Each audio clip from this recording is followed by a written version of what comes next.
ఎక్కువ long travelling చేయాలంటే మనకి రకరకాల ట్రాన్స్పోర్టేషన్లు అంటూ ఉంటాయి. అవి ముఖ్యంగా బస్సు, కారు, తర్వాత నెక్స్ట్ వచ్చేసి ట్రైన్, ఇంకా ఎక్కువగా వెళ్తే విమానం, ఫ్లైట్స్, ఇవన్నీ కూడా రకరకాల ట్రాన్స్పోర్టేషన్లో భాగం.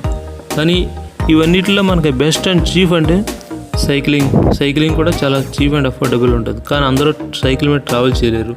అండ్ నెక్స్ట్ సెకండ్ వచ్చేసి ట్రైన్ అంటూ ఎవరన్నా కానీ చాలా చీప్ అండ్ బెస్ట్లోనే ట్రావెలింగ్ అయిపోతుంది. చాలామందికి అయితే లాంగ్ ట్రావెలింగ్ అంటూ చేయాలని చాలామందికి ఉంటుంది, కానీ అది అంత ఈజీ కాదు. ఎందుకంటే చాలామంది దగ్గర కొన్ని బడ్జెట్ తక్కువగా ఉంటుంది. వాళ్ళ బడ్జెట్ని వాళ్ళు అంత తట్టుకోలేరు కనుక దానికి తగ్గట్టుగానే ప్లాన్ చేసుకుంటారు. అందుకే ఎక్కువగా యావరేజ్ మనుషులంటూ సామాన్య వాళ్ళందరూ కూడా ట్రైన్కి ఎక్కువ ప్రిఫరెన్స్ ఇస్తారు. అందు గురించి ట్రైన్ ఎక్కువగా వెళ్తూ ఉంటారు. అండ్ తర్వాత కొంతమంది తీర్థక్షేత్ర యాత్రలు గట్రా వెళ్ళినప్పుడు మాత్రం కంపల్సరీ నడుచుకుంటూనే వెళ్ళిపోతుంటారు. పాదయాత్ర చేసుకుంటూ వాళ్ళ డెస్టినేషన్స్ రీచ్ అవుతారు. ఇలా వేరే మార్గాల ద్వారా ఎవరైనా ఎక్కడికైనా వెళ్ళాలంటే ట్రావెలింగ్ చేయాలంటే బెస్ట్